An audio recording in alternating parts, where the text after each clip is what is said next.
Hello, and welcome to Connecticut River Conservancy's live stream series. This is Season 2, Episode 5, River Connections for Healthy Communities and Healthy Rivers.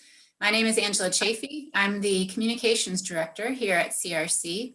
We're thrilled to have you join us today as we welcome two guest presenters from UMass Amherst who will be talking with us about the critical interconnections between rivers and communities.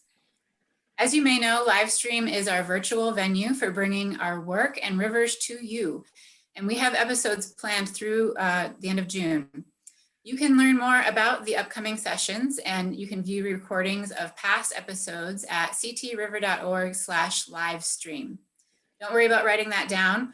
We're going to share this link and any other relevant materials and links with you in a follow-up email after today's presentation.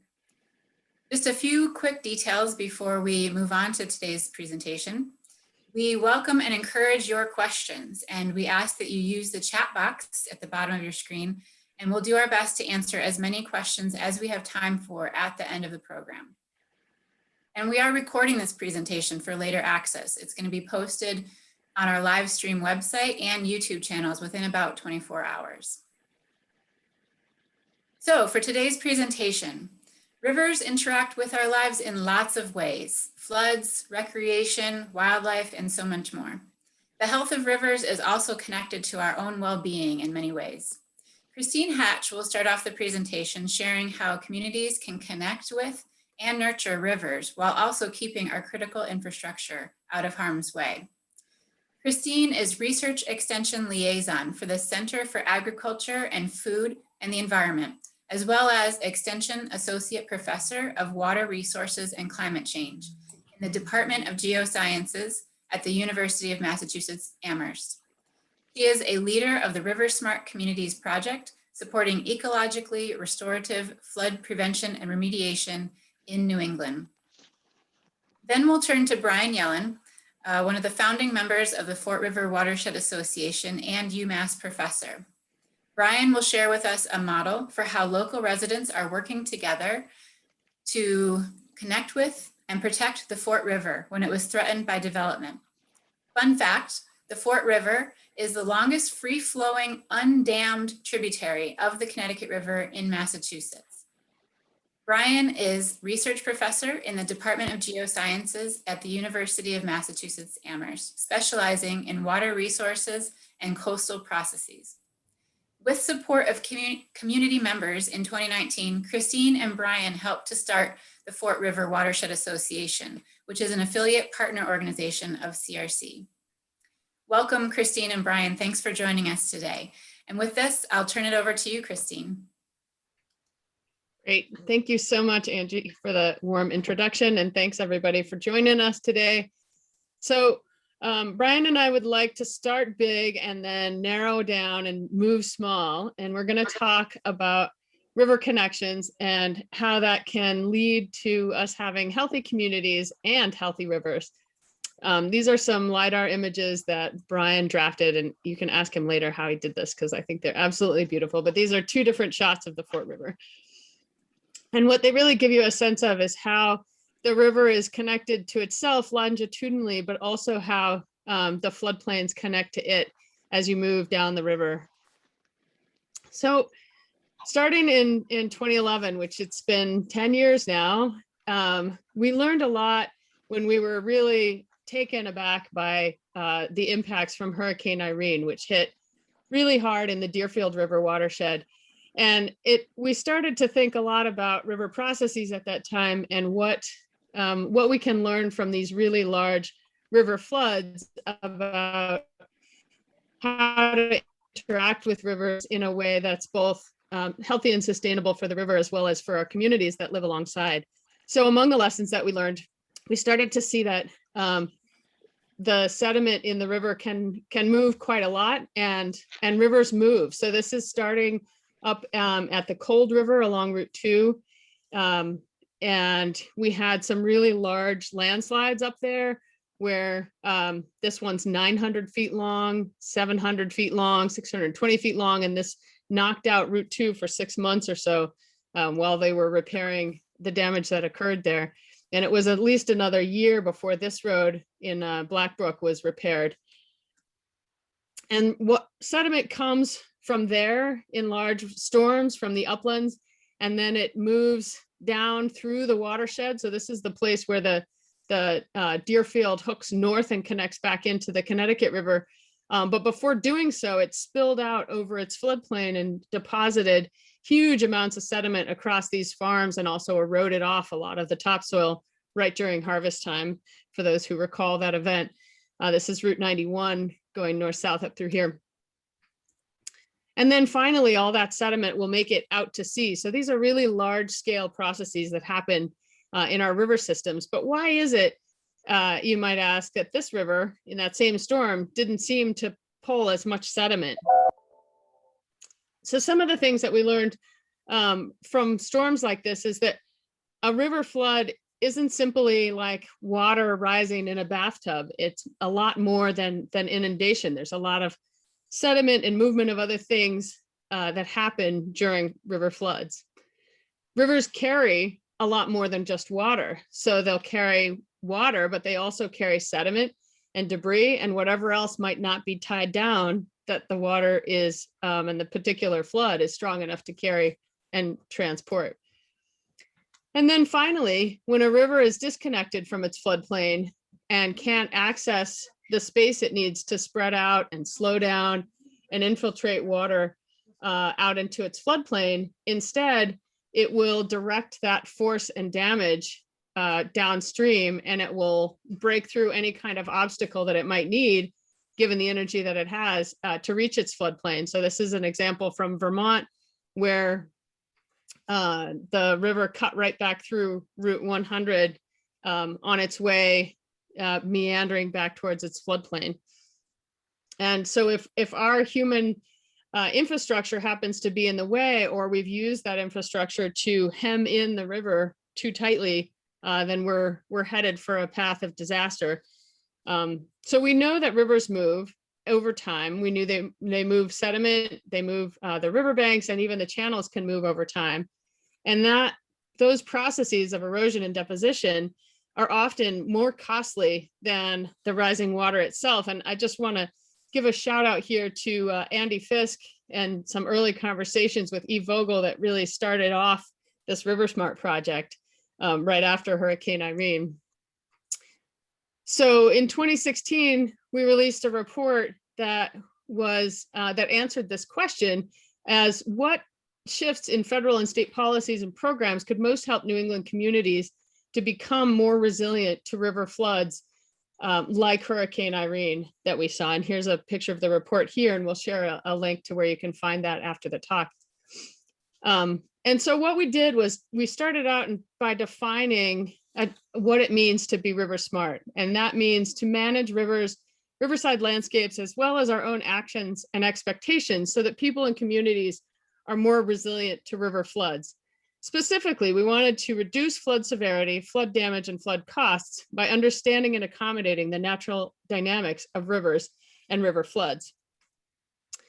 So in this report, we highlighted 5 recommendations, and some of them were informational, like fluvial hazard assessments. Some of them were on the ground actions, like upgrading vulnerable stream crossing infrastructure. And it's really terrific to see how the state has come on board with these and is providing funding for culvert and crossing replacements, supporting river smart planning and mitigation. And the Franklin County Council of Governments, the FRCOG, has been doing a fantastic job of bringing some of those kinds of bylaws into play within Franklin County, and hopefully those can get some play statewide as well.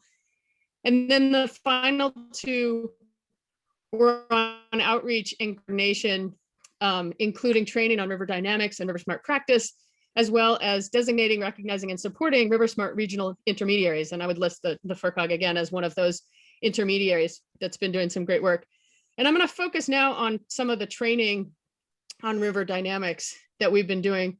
So together with the Massachusetts Department of Transportation, we emulated a program that has been very effective in Vermont called Rivers and Roads. And it's aiming at training the drivers of emergency vehicles who are working in flood situations, the first responders after a storm, in understanding river shapes and processes, understanding the connection to the floodplains, understanding the upstream, downstream connections in our rivers to predict the channel responses over time so that they can design the transportation infrastructure that's more resilient to these severe events.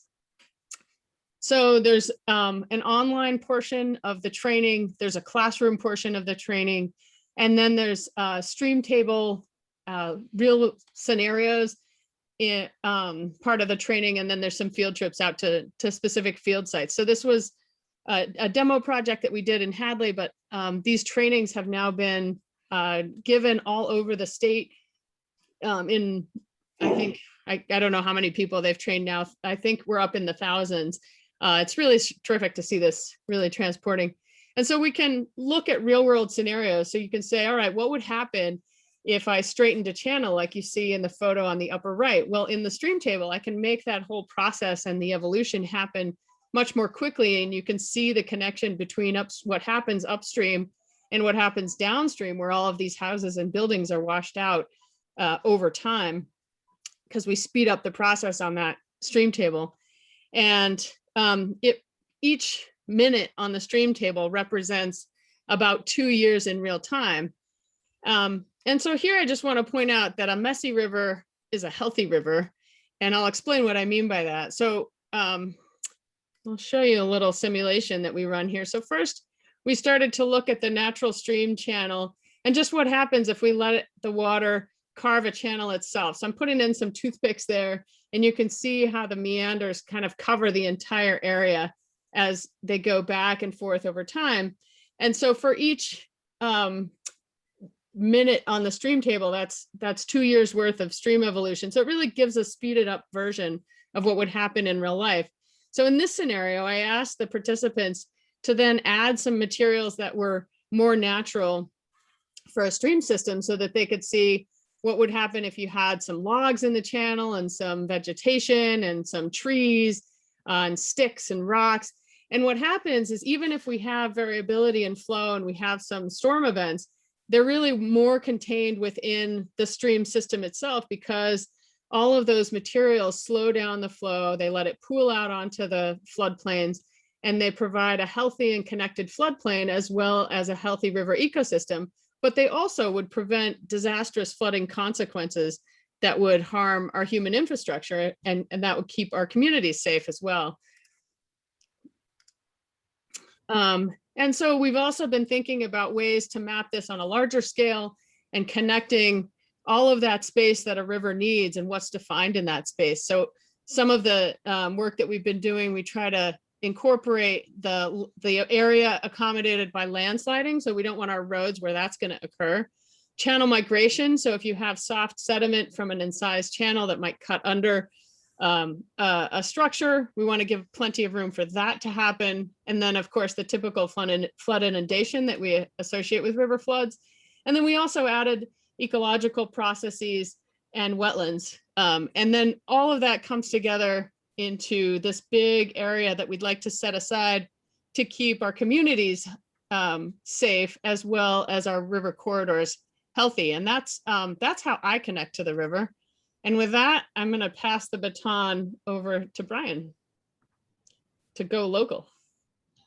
Thanks, Christine. So yeah, go ahead, stop. Okay, perfect.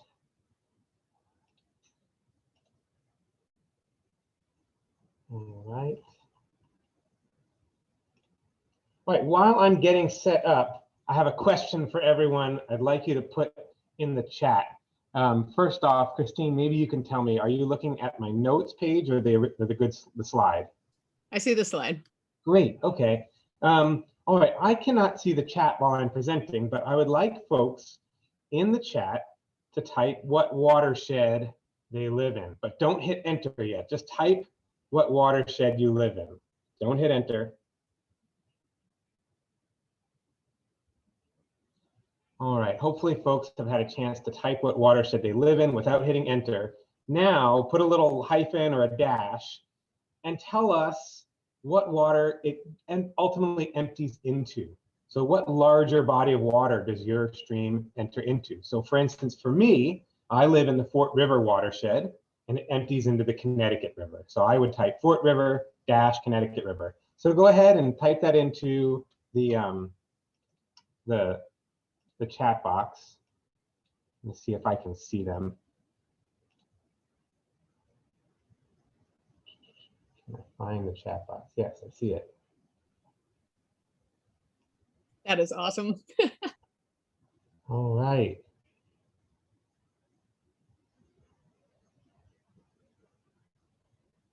So it's great to see the different perspectives that people have on what the receiving waters are. So for example, I see Andrea Donlin says she lives in the Clesson Brook watershed, which goes to the Deerfield River. But someone else that lives in the same watershed or a similar watershed says that theirs goes to Long Island Sound. Both are true.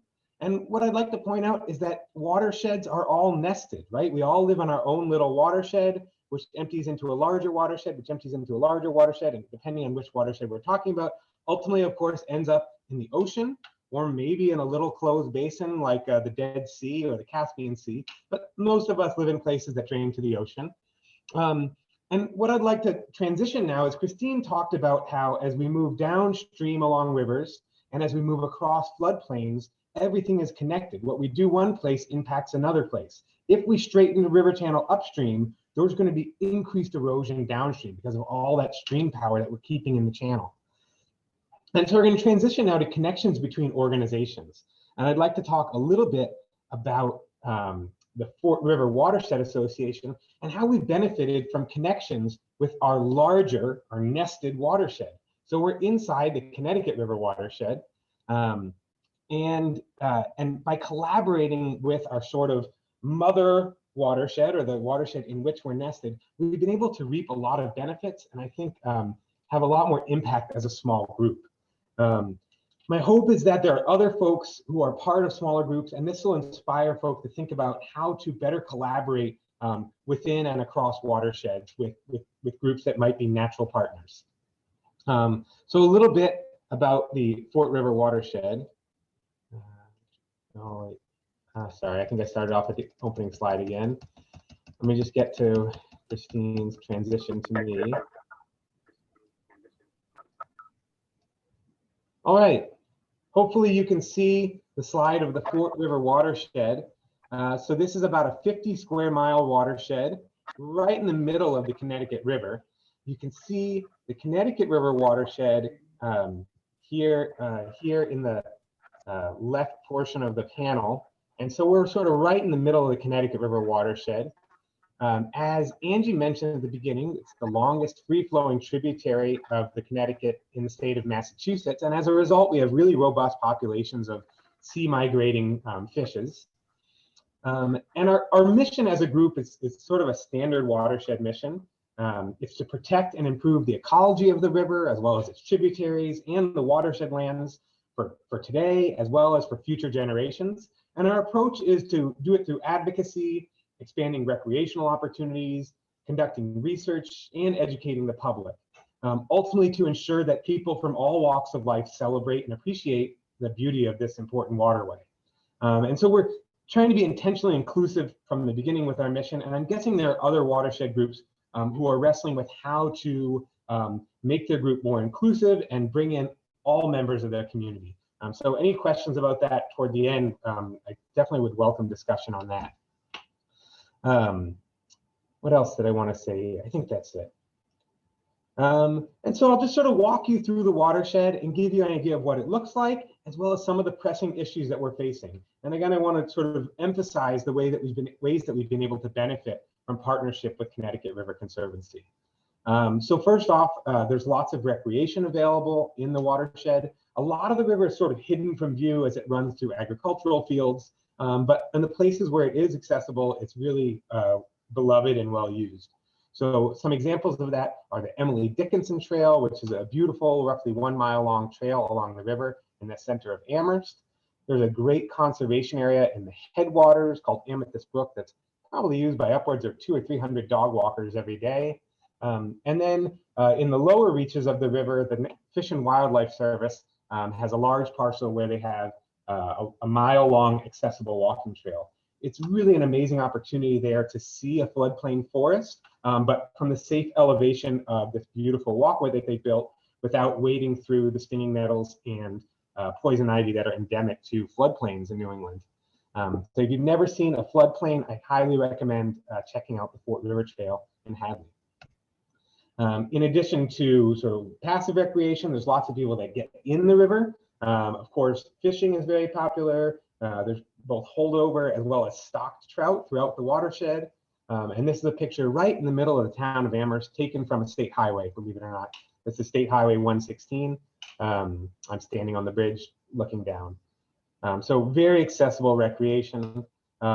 You can canoe most of the reach of the Fort River. I should have an asterisk there to say that it's accessible if you're willing to carry your canoe or sort of drag your canoe over lots of trees. There's definitely lots of large woody debris in the river, so you got to move around it, but it is very much accessible at multiple points, and it's a really neat canoe ride. Probably the most common active recreation in the river is swimming. There's several really popular swimming and wading holes. This is another swimming hole. This is a swimming hole right in the middle of Amherst, and I'll return to this swimming hole in a little while. But I'll just briefly mention that this swimming hole, where that's my kids playing, on a hot day in summer, at any given point throughout the day, you'll often see 10 to 15 people cooling off, playing in the river here. It's nice and deep for swimming. One thing that's great about this section of river is that it's very accessible from sort of urban areas within Amherst, very accessible from high density housing as well as low income housing. And so it's really widely used and accessible nature for a wide cross section of the community. In terms of involving community in our work, there's a few different pathways that we do it. And again, these are probably going to be familiar to watershed groups. Volunteering, especially the river cleanup, is really popular and a great way to get people to, pun intended, wet their feet in conservation.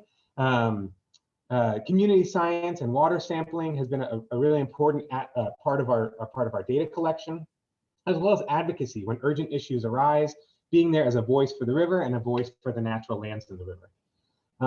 So one way that this has come together is with our first year of water sampling. So our group started in 2019. In 2020, we were able to start water quality sampling, and this was only possible through collaboration with the Connecticut River Conservancy. As a small, mostly volunteer group, I don't know if we would have had the capacity to get out there on a regular schedule, to figure out the logistics of getting samples quickly to a laboratory, posting the data to the internet. It's just a lot to figure out. And so being able to work with the Connecticut River Conservancy as basically an affiliate of the broader watershed group, we're able to tie into all their infrastructure, from ordering materials to sample the water, to getting samples run in their in-house lab, as well as posting those data on the internet so they're available for people to see. And so the link here is connecticutriver.us. Throughout the summer, you can check swimming holes all throughout the Connecticut River watershed to see how clean the water is and whether it's safe for swimming. We sampled the water, our river, at 2 locations in the watershed. You can see the blue triangles here represent one location, dates on the x-axis, and on the y-axis is the amount of bacteria. Don't worry about the units. Just note that anything above the green line means it's not safe for swimming. And what you'll notice is at this location donated by the red dots, called Groff Park, a really popular children's playground right in the middle of the town of Amherst, really popular place to catch crayfish, go for a swim. Unfortunately, throughout much of the summer, bacteria levels there were in excess of the safe swimming threshold. And as a result, really popular swimming holes in town were closed. And so one thing that is an urgent issue for us is figuring out where specifically the bacteria are coming. We have a pretty good guess. It's an urban tributary in the middle of town. But secondly, figuring out how do we remedy the situation. Unfortunately, there's already been a lot of groundwork laid, and so we're sort of coming in to help really increase the urgency and help pinpoint that source of bacteria. One benefit we have here in the Fort River watershed is that we have 3 institutions of higher education: Hampshire College, Amherst College, and University of Massachusetts. And so we've been able to bring in resources from those universities. If other folks have universities close by to their rivers, I strongly encourage you to reach out to people. When they don't respond, reach out to someone else. Just keep trying, because there's resources and there's lots of people who are excited in academia to get involved with advocacy organizations. So one of our major urgent issues, again, is water quality and making sure that our swimming holes are safe for people to recreate. Another sort of emerging issue, one that has come up in the last year or two, and seems to be more and more common, is the question of commercial solar development. I think for folks in some of our more suburban and rural watersheds, this is going to be more and more of a question in the coming years. As folks are likely aware, the Biden administration has really ramped up the promises with respect to decarbonization, and hopefully they'll deliver, because we know that's good for our earth and for our rivers as well. But there's a possibility that some of the ways that it happens could have effects on rivers. And I think one urgency for us in the watershed world is to get ahead of some of these. Here you can see a few headlines related to large solar developments, all in my little local newspaper of the Hampshire Daily Gazette, all in the last 2 months, 2 to 3 months. So here you can see this massive amount of sediment deposited over a wetland and stream in Williamsburg, Mass, which is sort of right next to Northampton, if folks are not familiar with Williamsburg. Here in the Fort River watershed, there's a proposal to install 190 acres of solar panels. It would be the biggest solar installation in the state. And just last month, another large sediment and erosion discharge from a solar development project. My personal opinion is that most of the threats are related to the actual construction, and probably following construction, the threats from solar to water quality are not as great, but it's something on which there have been 0 articles published to date, and I mean 0 scientific journal articles. And so that's something where there's a group at UMass starting to think about what are the impacts and how do we measure it. The last urgent issue I want to talk about is sort of bringing it back local, but with, I think, regional as well as national implications. There's a large golf course right in the middle of our watershed called Hickory Ridge Golf Course. It's 150 acres, and right through the middle of the golf course is 2.5 kilometers or 1.5 miles of beautiful Fort River frontage that has been, prior to now, largely inaccessible to the public as it runs through a private golf course.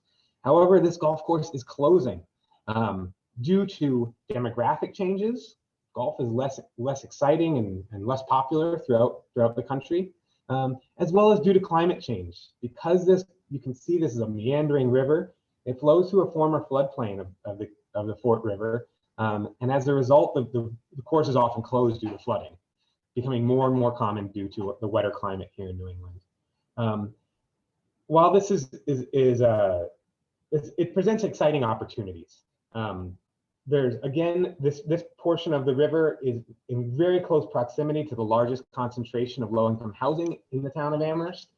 It happens to be one of the only neighborhoods that doesn't currently have access to natural areas. And so there's opportunities to open it up to natural areas. There are already golf cart paths through the area that have the potential to be accessible walking paths. And I'll give you a little sense of what the, in addition to that, the elementary school is only a few hundred yards from this housing development. At present, it's a 1.5 mile walk on busy roads to get to the elementary school. With this conservation area and a bridge across the river, it can be shortened to about 1/4 to 1/2 mile, depending on where you live here. Solar panels are going up on the golf course, or on what will be the conservation area. And this is part of the deal for the town to buy it. As part of the town buying it, the current owner is taking out a lease to develop solar. So again, solar's everywhere. It's coming at us. It's exciting. It's going to clean our air, but we need to be thinking about how it might impact our waters. This is what the golf course looks like. You can see unvegetated banks. Not a great place to live if you're a fish or turtle, but it does look like a place where it'll be easy for Japanese knotweed and bittersweet to move in. So really excited to try to get out in front of some of those invasives, get these banks revegetated, and restore the former golf course to a beautiful riparian area. Here's what the team looks like in the spring. And if you've got a truck beeping, make sure you mute. And I just want to point out, this is part of a larger demographic shift. This is a session from the National Planning Conference in 2019 down in Houston, Texas. There was a whole session where multiple people presented on how they were reacting from a planning perspective to golf courses closing across the country. And so places where our rivers are running through golf courses, which is often, these are going to be really exciting opportunities for river restoration and providing more access to the public to these beautiful and important areas. And with that, I'll say thank you for joining us. Thank you, Angie and CRC for hosting us, and we'll take any questions. Great, thank you, Brian and Christine. This was a fantastic presentation. And thank you to all the participants for joining us today. You'll receive an email later today with all the links that we talked about, and you'll be able to see we'll see you at a future live stream, hopefully soon, and we'll be out on our rivers together very soon as well. So with that, I'm going to hand things over to Andrea Donlin, who is CRC's Massachusetts River Steward. She will lead the Q&A session. Hey everybody, good afternoon. Thanks for joining us. That was really great, Brian and Christine. I'm going to look through, there haven't been too many questions yet coming through the chat. Somebody asked about the Fort River logo, and Christine answered the question in the chat, but basically, what part of the Fort River does your logo include? I forget which it is the lower reach there somewhere. We were playing with some of those images that Brian made, and it's definitely one of those sort of stylized. Actually, Brian, do you want to describe how you made those cool images?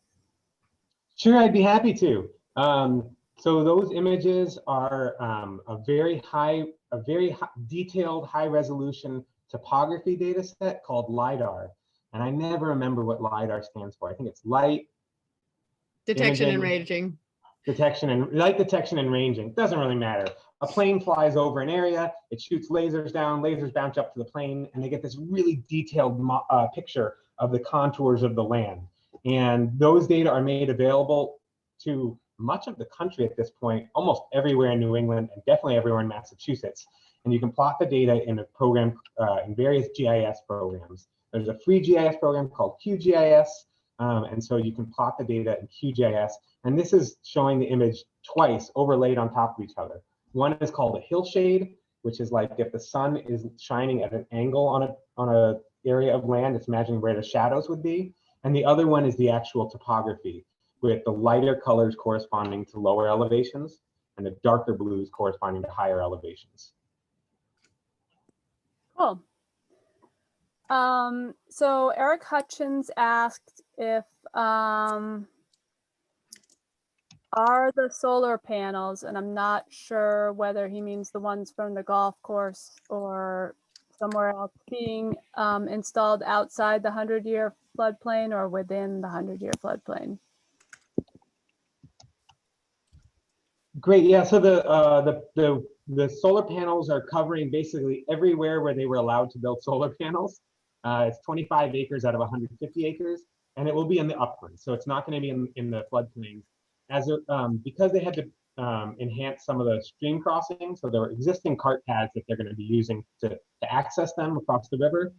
They had to do some mitigation, and so they'll be doing 17 acres of environmental restoration within the river area, mostly priority habitat for wood turtles. But yeah, really exciting project for anyone who. It'd be exciting to see what happens there over the next 3 to 5 years. Yeah, looks like a really neat property. This was more of a comment, but that with regard to the solar, there's always unforeseen impacts on nature. Citing a solar project, I guess it's Google's in Las Vegas, where birds were catching on fire flying over the solar farm from the heat. That's scary.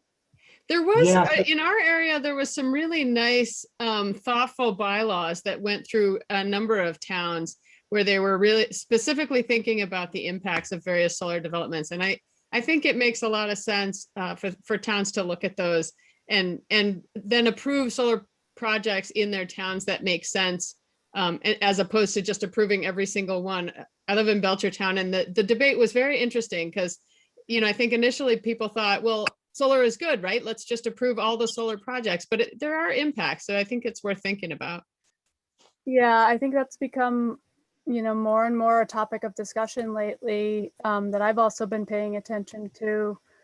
I'm on my own town's planning board, and we did limit the size of solar projects that could go through, whereas I remember getting some calls from folks in Belchertown because there were some forest tracts that were being converted to very large solar, and people were concerned. But that zoning bylaw really is set up. It has no limits at all on the size of the project, and it basically is meant to encourage big solar. So if that's a problem, then probably the zoning bylaw would need to be modified.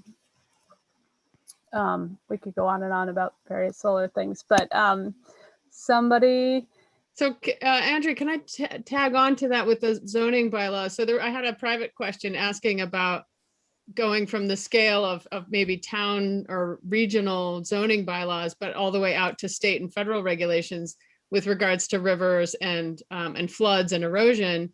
The question centered around, there's so much emphasis at the federal level and with the federal programs on purely inundation-based mapping and modeling for flooding versus particularly in New England and other places where you have incised channels, the erosion really being the biggest and the costliest force for damage and hazard there. And there are a number of really good examples of places that have added their own advisory layers and bylaws to account for that. The Franklin County being one of those is starting to put those in place in the Deerfield watershed, and the entire state of Vermont has a program like that. There are also similar programs in Indiana, the state of Colorado, Washington state.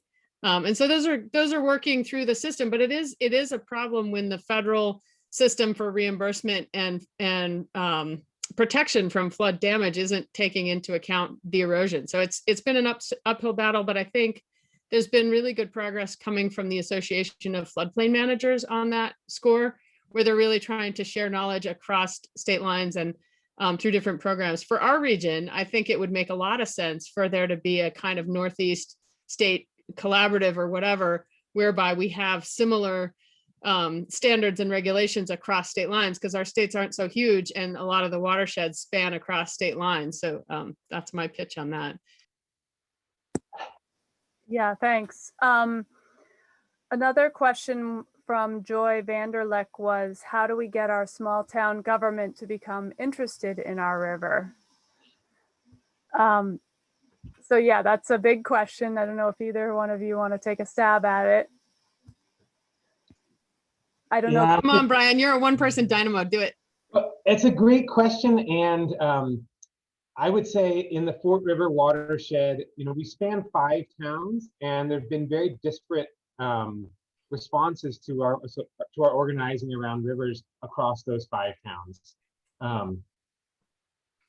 In Amherst, if you know anything about Amherst, it's a college town. You might expect there's a very active town government with a really well-informed town government, and so we have a lot of partners in the town offices who are excited about what we're doing and very supportive.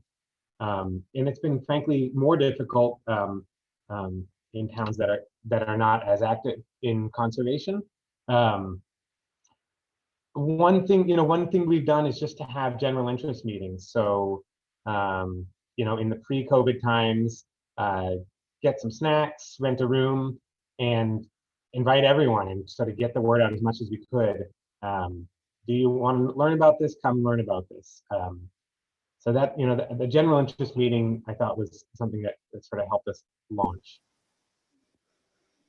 I've always fantasized about having that stream table travel around to individual town meetings or something like that, because that thing is amazing in terms of an instruction tool. And Christine, you showed those videos. Were those state DOT guys or town highway guys? Those were actually town of Hadley.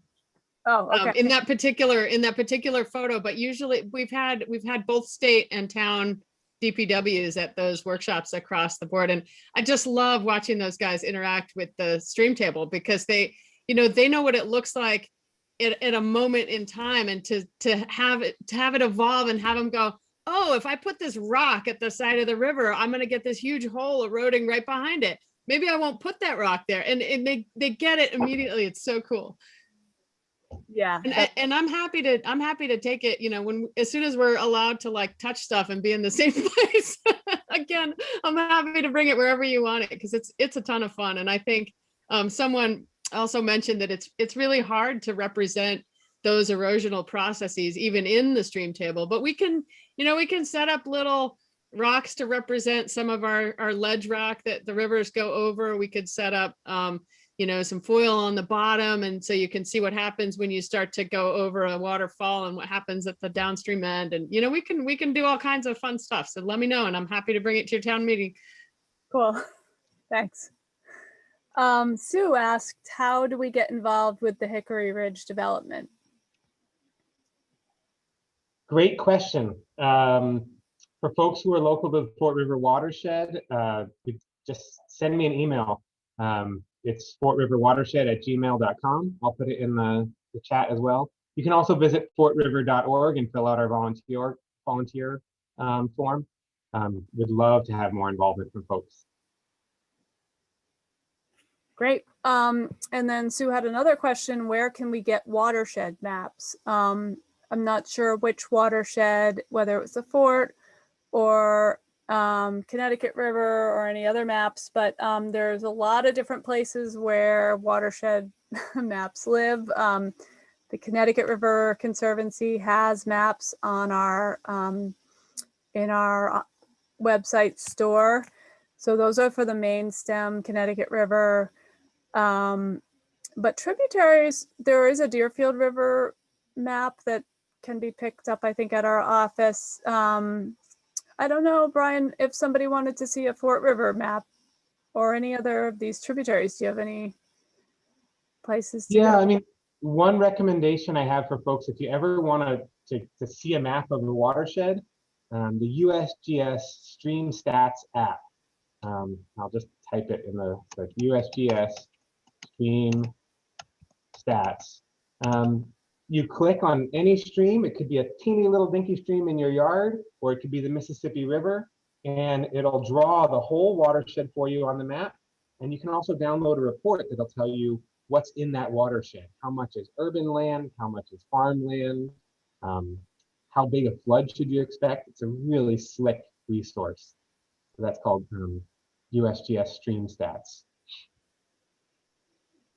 Okay, another question was, are there other watershed organizations in Massachusetts for the Connecticut River?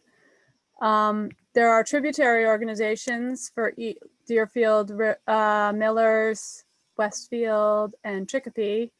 For the main stem, there are other nonprofits that do work on the Connecticut River, like the Nature Conservancy and Appalachian Mountain Club.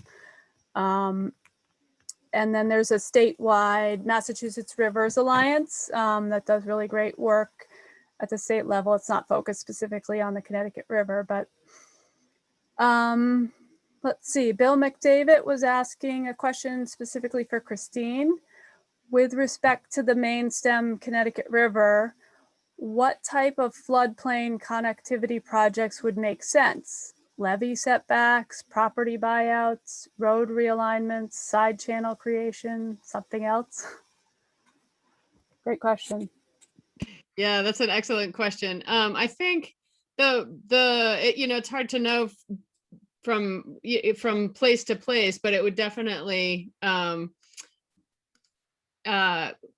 be dependent on how much energy the river has in any particular spot, what its flood frequency profile looks like, and then how much room it has and connectivity it has. And the sort of rule of thumb with the Vermont system, for example, is to say, all right, this river needs a capacity of a certain amount, and then kind of at each place as you move along the river, figure out what that capacity is. And if there are places, which inevitably there are, where we've built human communities right up against the river, and we've hemmed it in a certain place, then that amount of constriction has to be accommodated someplace else. And so all of the strategies that you described there would be ways of further accommodating more space for the river. And so just keeping in balance with the energetics of the river, making sure that if you constrict it one place, you open it extra wide someplace else to diffuse that energy. I hope that's a sufficient enough answer to that question. It depends is usually unsatisfactory, but.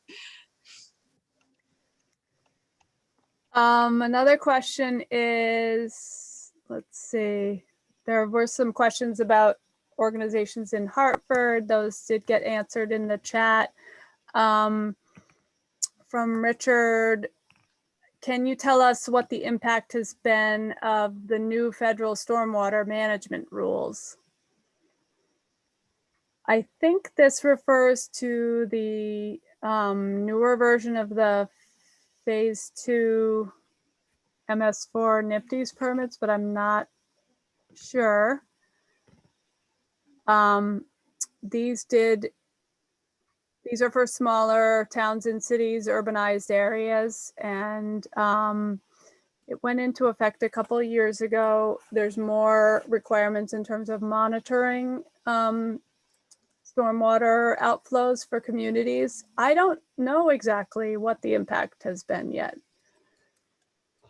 Brian or Christine, do you have anything to add to that?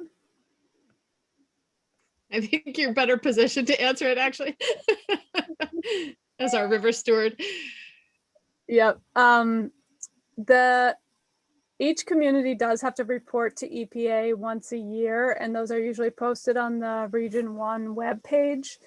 Richard, if you want to message me directly at adonlan@ctriver.org, I can correspond with you more on looking up some more information on that.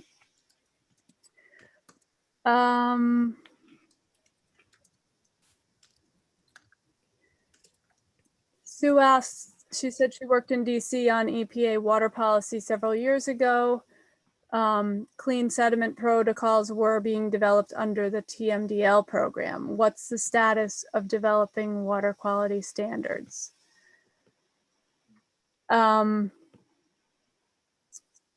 So let's see, Massachusetts specifically, well, each state under the Clean Water Act has to update their water quality standards. It's called a triennial review, which means they're supposed to do it every 3 years. Some states in our watershed do update their water quality standards on a fairly regular basis. Massachusetts is not really one of them. The last comprehensive update happened in 2006, and there was a draft smaller update that was up for comment about 2 years ago, and they haven't finalized those changes. They're still working on it. So in terms of TMDL programs, Massachusetts DEP has been developing TMDLs, but there hasn't been anything that has affected the Connecticut River watershed. Anything new since I started working for CRC 17 years ago. They're a little behind. Let's see.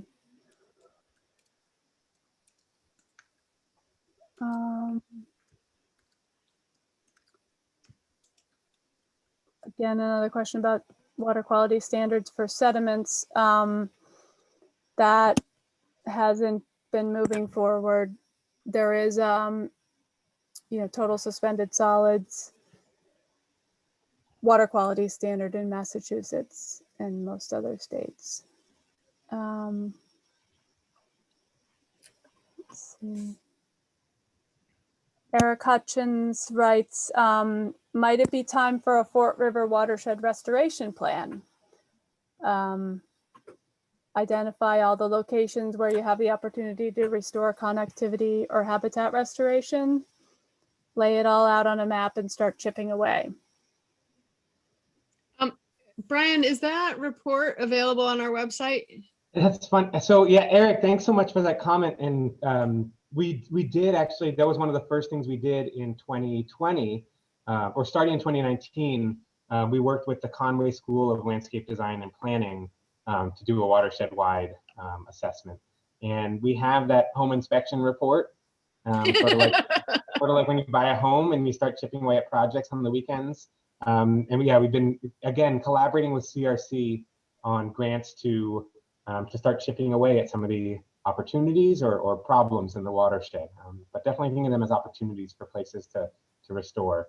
And I agree completely that it's been a really great resource for us to have. That is publicly available though, right? You know, I just looked on our website and it's not posted there. It's posted on the Conway School's website, but it's not on ours. So we'll remedy that. There's a lot more messages and we have about 5 minutes, so I'll just try to skim through. Somebody asked about Hickory River damming and can the dams be deconstructed and riverways restored? There are a lot of dams on most larger tributaries to the Connecticut River. They are actively being used for hydropower. So the problem is, as long as those are still,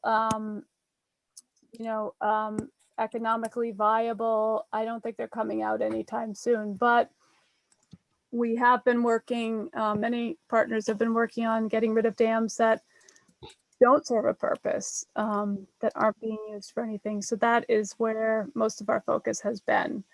For example, the Green River in Greenfield, the city of Greenfield owns 4 dams, and the lowermost dam, we worked for 6 years on removing that. And then the mayor at the time pulled out of the project, but there's a new mayor. And so now there's, possible discussions about doing a partial removal at that location. Let's see.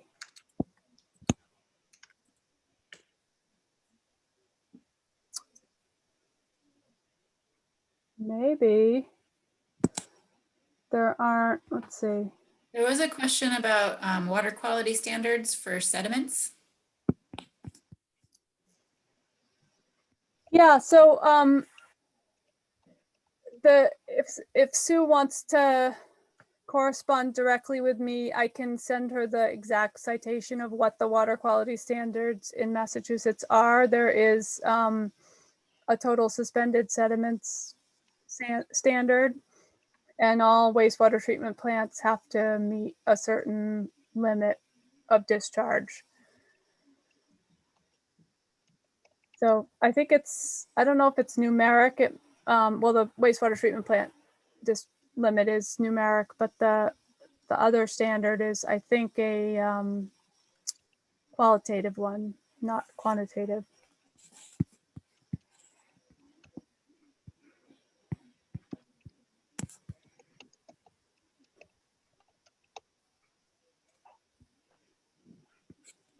I'm not seeing any other questions. I guess I have one for Christine in terms of back to the local level stuff. What other things can towns do? You've worked with Department of Public Works. We've mentioned zoning bylaws. Anything else that would be tools that you would recommend towns or people who live in towns advocate for?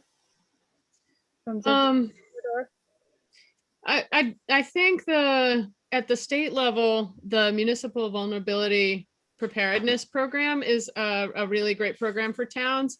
And so that's one where towns can sign up to participate in that program that offers them some assistance in resiliency planning, and that includes planning for flooding.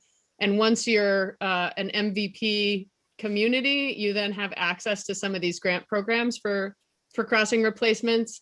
So that would be one thing that I think would be really great for towns. There's a lot of training involved that I think is really helpful for towns just getting a perspective on these issues.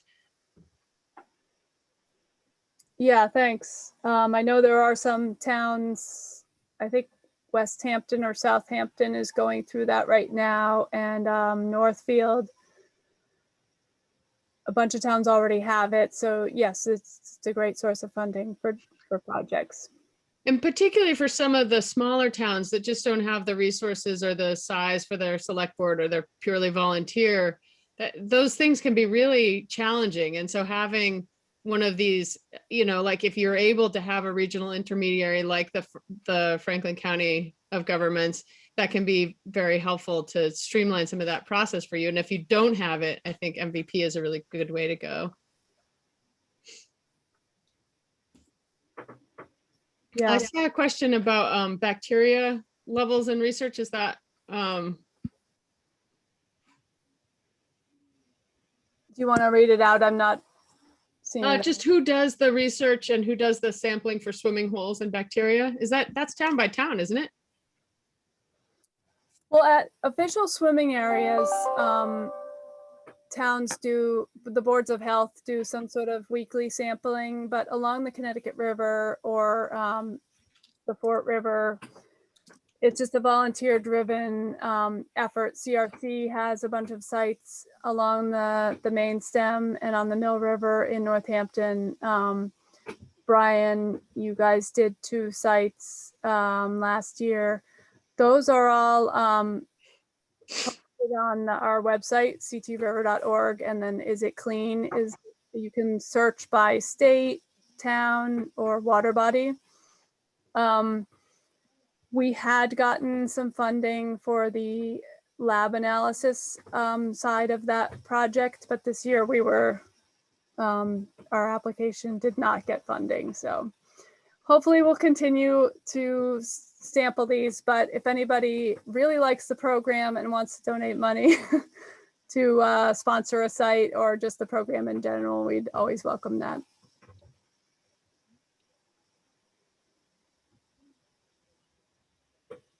Well, it's about 1:01. Does anyone have any burning question or closing remark you want to say? What is the name of the municipal program was one of the questions. It's called the Municipal Vulnerability program? Preparedness program. MVP. You can Google that in Massachusetts government and find more information. Thanks everybody for all of the really great questions, and thanks CRC for sponsoring us and having us do this. And it's a lot of fun. Thanks for this program. It's really terrific. Great, thanks everybody. Have a good day. Thank you, Brian and Christine, for taking the time to do the presentations. Yeah. My pleasure.